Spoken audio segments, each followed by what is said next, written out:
Grace, Virginia, thank you for giving me a few minutes today in the cave to talk about your latest movie, Fall, which comes out August 12th. How excited are you? I watched this last night. I think I had an anxiety attack watching this movie. Good. That's what we want. Yeah. What's your thoughts? What's your thoughts on all this? With the trailers getting released and the teasers and everyone getting ready to watch. It just means a lot. I think seeing how people are enjoying it and they're curious and they want to see it because we really put our blood, sweat, and tears into this, and it was not a walk in the park experience. So you hope that what you work so hard on, people will be excited for, and it's been really cool to see.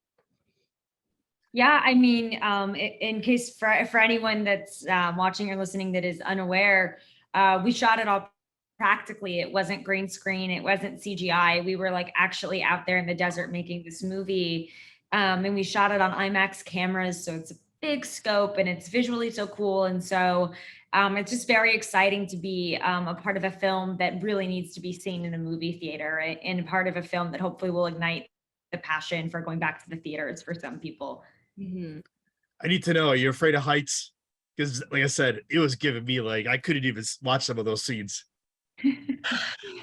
I mean, we kind of weren't allowed to be scared of them because whatever fear we were feeling, we just sort of had to overcome it in the moment, because you're like, this is my job. This is my job to not be scared right now and do something that I don't want to do, but I'm going to do it because I want to overcome it.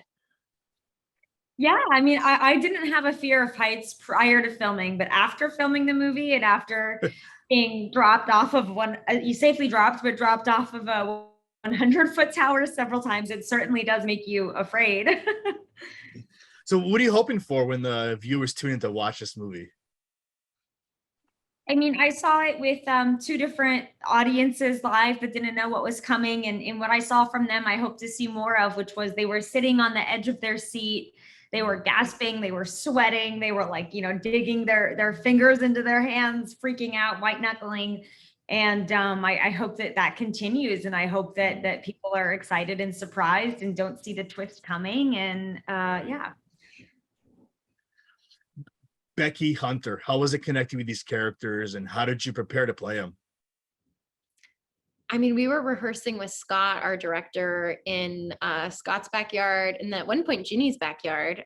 We had like a little picnic outside. But yeah, no, we were doing a lot of rehearsal ahead of time because being so high up, we wanted to make sure we had the blocking down on such a tiny platform, because we didn't have the luxury of Scott being right there with us, being like, can you do this? Can you do that? He was super far away on a bullhorn going, all right, let's do another take. And we're like, what did he say? Are we going again? Are we going again? And he's like, yeah. We're like, okay. So we did a lot of rehearsal ahead of time to be prepared as much as possible. We almost prepared like a play. Mm-hmm. What did you both love about these characters? I think for Hunter, at least, it was a fun challenge for me because she does some things that don't make her the most likable. And it was an interesting line to walk as an actor to find that sweet spot with her where you still kind of wanted to root for her in some way. And it's a bit of a commentary on social media as well. And, when you meet her, she's got this big Danger D persona and she's grieving too, but that's how she's coping with that grief, is by creating this giant persona and doing this kind of obnoxious YouTube thing. And, partially through the film, when they're stuck up there and there's no phone and there's no social media and there's no fans and there's no nothing, she has no choice but to be honest with herself and honest with Becky and kind of get back to her roots and who she actually is. So that was a very fun arc to take a character on. Mm-hmm. Yeah. I mean, I would say that if Hunter deals with her grief by engaging with life and being larger than life and outside of herself, Becky goes the complete opposite and goes totally internal, and can't get out.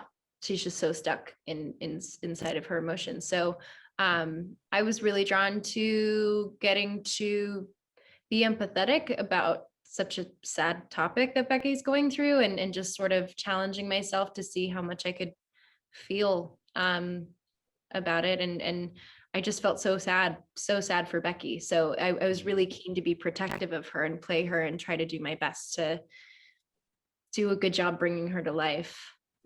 Last question for both of you.